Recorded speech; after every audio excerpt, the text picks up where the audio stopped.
तो जैसे बीच सभा में द्रौपदी के लाज बचौला ये भगवान, आज हम सभा में खड़ा बारी हमारो लाज बचाइला।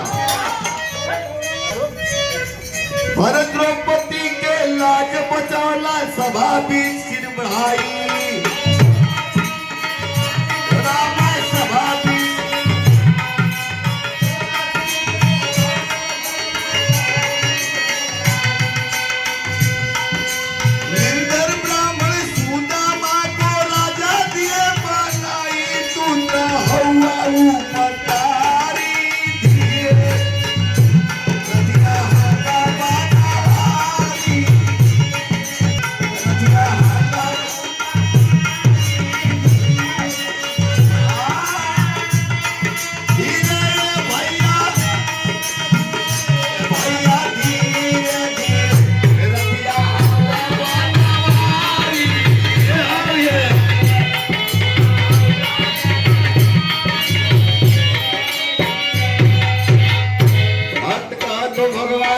भगवान बीच सभा में द्रौपदी का चीर खिंचात रहल तो आप लाज बचौला।